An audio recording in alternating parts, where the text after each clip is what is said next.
কি যে মজা হইব ব্যাপারটা বুঝতেছো না ভাই, আগে যে করতাম।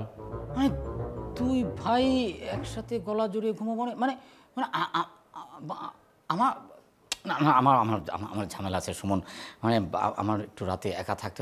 আর তাছাড়া বাসায় তো অনেক খালি রুম আছে, তুই ওইখানে একা হাত পা ছড়িয়ে ঘুমাবি, কত ভালো লাগবে না? ভাই কষ্ট পাইলাম ভাই। কেন? আমি কি তোকে আঘাত দিয়ে কোনো কথা বলছি নাকি যে তুই কষ্ট পেলি? খালি আঘাত না ভাই, কলজার মধ্যে চাক্কু দিয়ে নেনে করে কোবাইছো ভাই।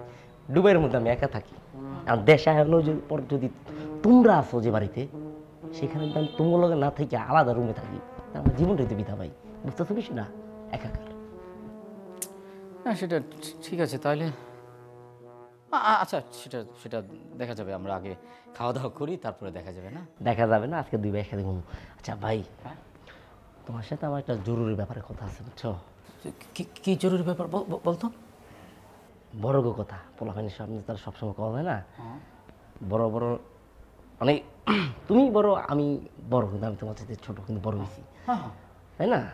মানে কি কথাটা কি মানে সেটা তো গেছে ধরো, আমি তো বড় হইছি মাশাল্লাহ, হ্যাঁ দুবাই থাকি, দিরহাম কামাই, তাই না? তাহলে ভাই তুমি আমার জন্য কিছু একটা ব্যবস্থা করো।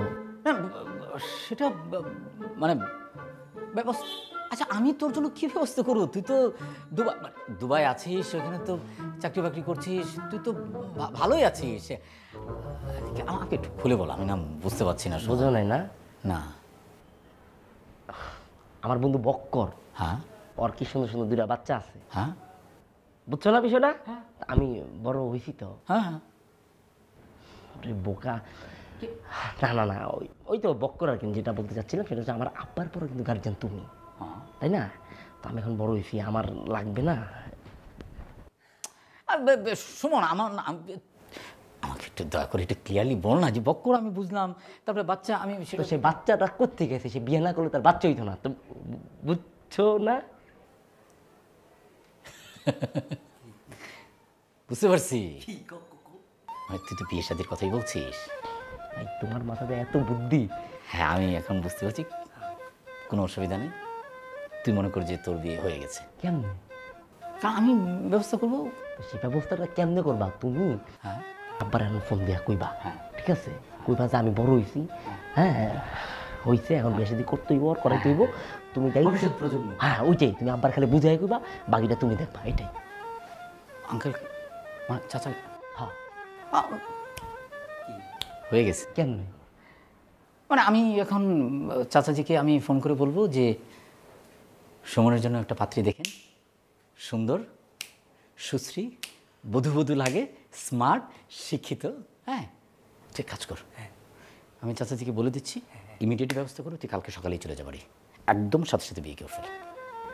সবই ঠিক আছে, আব্বারে গ্রামে রাখার দরকার নাই, আব্বা ঢাকা আইব, ঢাকা আইয়া তোমার ঢাকায় একটা মাইয়া খুঁজা বাইর করবা, যে ইংলিশ জানে, যে মডার্ন, যে ওয়েস্টার্ন পরে, ব্যাপারটা বুঝতেছো না?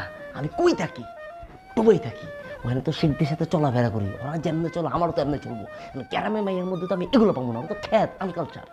না না না, আমি তোর এই কথাটা নিতে পারি না। গ্রামের মেয়ে খেয়ে আনকালচার, এইসব কি কথা, আমি এটা তোর মানতে পারলাম না। মানে এই ধরনের কি ধরনের অশিক্ষিতর মতো কথা বলছিস? মানে গ্রামে কি শিক্ষিত মেয়ে নেই? মানে আর কি, গ্রামে তো শিক্ষিত মেয়ে আছে। এখন গ্রাম আর শহর বলে কোনো কিছু নেই, এখন সব সমান, সবাই সমান। এখন গ্রামেও শিক্ষিত মেয়ে আছে, স্মার্ট মেয়ে আছে, সুন্দরী মেয়ে আছে, এখন সবাই সমান।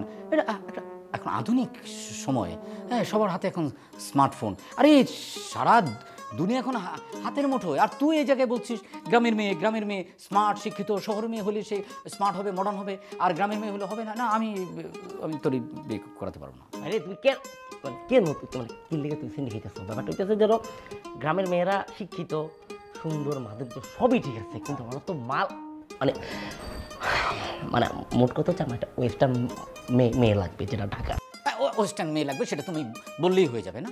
মানে মেয়েটা কি এমন যে আমি সুপার শপে গেলাম, তারপরে সুপার শপ থেকে কিনে আনি তোমাকে দিয়ে? আরে এই যে আধুনিক মডার্ন, এই যে শিক্ষিত ইংলিশ জানা মেয়ের কথা বলছো, সেই মেয়েটারও তো তোমাকে পছন্দ হইতে হবে না? এটা তুমি কেমন টাইপের বাক্কা ফুল মার্কা টাইপের কথা বলা ভাই? আমি কে? আমি তোমার ভাই সুমন, কই থাকে? দুবাই থাকে। কাগলকে চলি, সেগুলোকে চলি, কি কামাই? টাকা তো আর কামাই না, দিরহাম কামাই, ডলার কামাই। আমার কি নাই? দেখতে স্মার্ট আমি একটা ছেলে। হ্যাঁ, আমার বিয়ে কিল্লিকে করবো না। আমি তার মানুষের মতো ওই বয়স পার হওয়া যুবক না, মানে বেটা না যে আমার বয়স পার হয়ে গেছে বিয়ার। কি কি কি মানে তুই কি ইশারা ইঙ্গিতে আমাকে বলছিস যে আমার বয়স পার হয়ে গেছে, আমি বিয়ে করছি না, এটা? ছি, তুমি এটা কি বললা ভাই? আমার ভাই, কি সুন্দর দেখতে, কি স্মার্ট। তুমি তো সারা জীবনের তরুণ, বুঝতে পারতো? আমি তোমার কি লিয়ে গেতে যাবো? আমাকে বলিস নাই। হ্যাঁ, ঠিক আছে। আচ্ছা, এখন তোকে একটা বিয়ে করাতে হবে, তাই তো? মানে Dhaka, modern, English, English, western. Modern, English, western. তবে দুলা ভাই, আপনি যা দারুণ একটা কফি বানাইছেন না, ঢাকার বড় বড় কফি হাউস ফেল আপনার কাছে। মনটা চাচ্ছে আপনার হাতটা ধরে না একটা চুমু খাই। সরি রাকিব, আমি আমার হাতে তোমাকে চুমু খেতে দিতে পারছি না বলে দুঃখিত। কারণ তোমার আপুকে যখন আমি কফি বানাই দেই, কফি খাওয়ার পর তোমার আপু আমাকে এই হাতে চুমু খায়। এটা তোমার আপুর জন্য রিজার্ভ করা। দুলা ভাই, রোমান্টিক ভালোবাসার স্মেল পাওয়া যাচ্ছে। দুলা ভাই, আপনার আর সুইটপুর এই কেমিস্ট্রিটা না আমাকে খুবই ইন্সপায়ার করে। আপনাদের ভালোবাসাটা তো অন্য লেভেলের, একদম ফিল্মি। ওই যে রাবনে বানাতি চড়ি। তুই আমার দিকে একটু ভালো করে তাকিয়ে দেখ, বলতো আমার বয়স কত? কত? মানে বয়স কত মানে সেটা তো ইম্পর্টেন্ট না।